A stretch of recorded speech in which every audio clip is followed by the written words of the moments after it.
Ayo mapipo nizere ko mumeze neza cyane.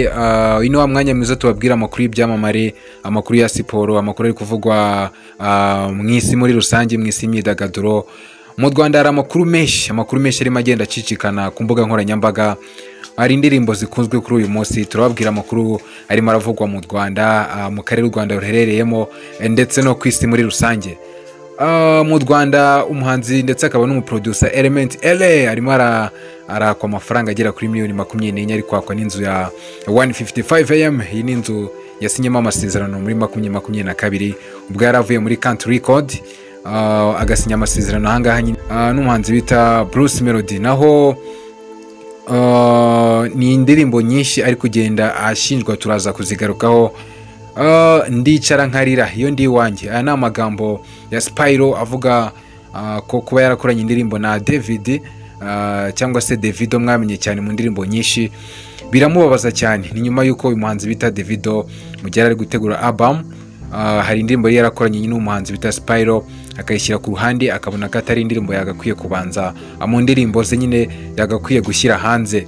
Muri Nigeria amagambo umuhanzi bita Diamond Platnumz yaciye urondogoro muri Nigeria ndetse no muri Kenya, Tanzania ndetse muri Afurika muri rusange, nyuma yo gutakaza amafaranga arenga miliyoni 605 z'amanyarwanda mu bukwe bw'umuhanzi bita Juma Juice, nyuma yuko yari afite ubukwe mu minsi 3 ishize. Diamond Platnumz yatakaje amafaranga arenga miliyoni 650 z'amafaranga y'u Rwanda. Ni amafaranga menshi cyane, abantu benshi bavuga ngo Diamond Platnumz ari kurusha amafaranga Davido na Wizkid. Ni amagambo ari kugenda acicikana ku mbuga nkoranyambaga, turi buze kubigarukaho. Umuhanzi bita Fireboy yavuze ko muri ino minsi abakobwa bari kuvuga amagambo mabi cyane, barajwe inshinga na nyashi kurusha ibitekerezo byabo. Ni ukuvuga ngo ibingibi yabigarutseho ku mbuga nkoranyambaga ze, yavuga ngo abahanzi bamwe na bamwe b'abakobwa bo muri Nigeria barajwe inshinga no kubaka za nyashi kurusha uko bubaka ibitekerezo byabo ndetse n'umuziki muri rusange. Ndaje gatoya tuyarambure muri rusange, muri kumwe ni Official.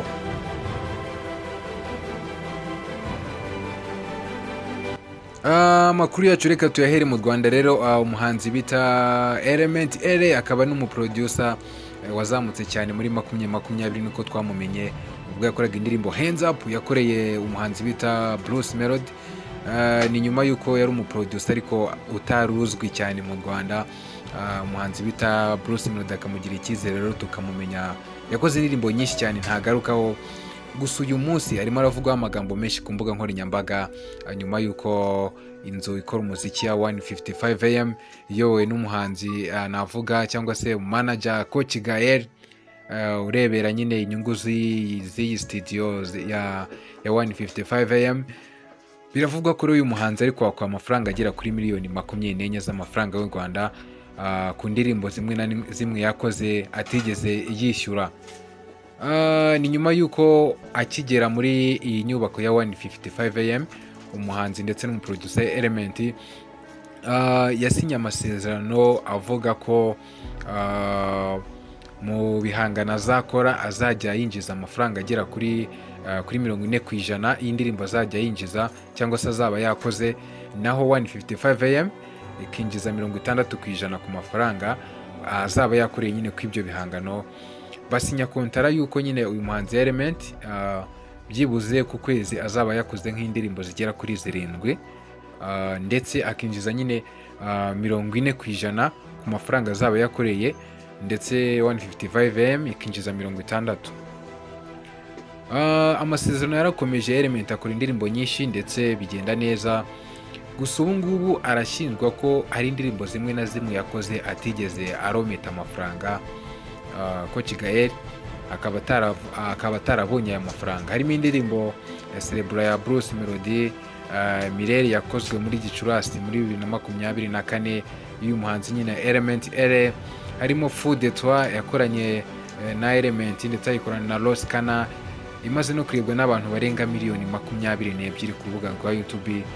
Ni indirimbo nyinshi cyane ari gushinjwa ko atigeze yishyura, ndetse binatungura abantu benshi cyane ukuntu uyu muhanzi nyine Element LA yaba yarakoze indirimbo ze ku cye giti, ayo mafaranga akaba atarayatanze. Ni ukuvuga ngo wenda mu masezerano bari bafitanye uyu muhanzi bita Element, birashoboka ko gukora indirimbo ye, kuko basinyanye amasezerano nk'umuproducer, batigeze basinyana amasezerano nk'aho ari umuririmbyi.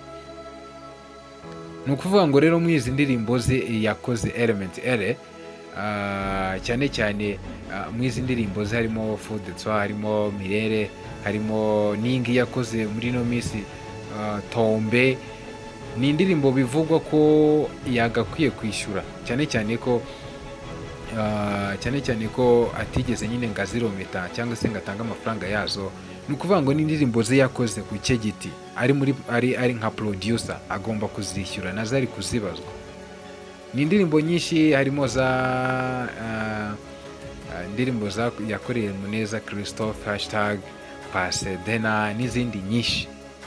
Amagambo ari kugenda avugwa rero ku mbuga nkoranyambaga, bavuga ngo Element Ere nicyo cyatumye ahita anava mw'iyi nyubako nyine ikora umuziki ya 155am. ni nyuma y'uko urugambo rwabaye rwinshi, bavuga ko yamaze kuva muri iyi nyubako akajya muri Kina Music. ariko ni ibigambo, kuko n'uyu munsi biri kuvugwa, aba bombi, yaba Coach Gael uyoboye inyubako ya 155am ndetse na Element Ere, nta kintu bari batangaza ko ibintu biri kubavugwaho. Gusa ibimenyetso bimwe na bimwe byaragaragaye yuko Element atari kuboneka nyine mu nyubako ya 155am.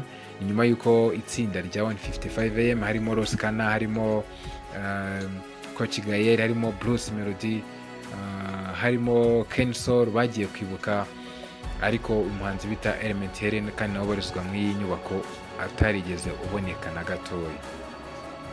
Ni amakuru ari kugenda acicikana cyane, ni gutegereza wenda tukazamenya ese ibi bintu biri kumuvugwaho nibyo, ese amafaranga Element yiteguye kuyishyura cyangwa ni uburiganya bw'uko ashaka kuva muri ino nyubako. Nta kintu bombi bari batangazaho, we just have to wait, tuzamenya ngo ni ibiki.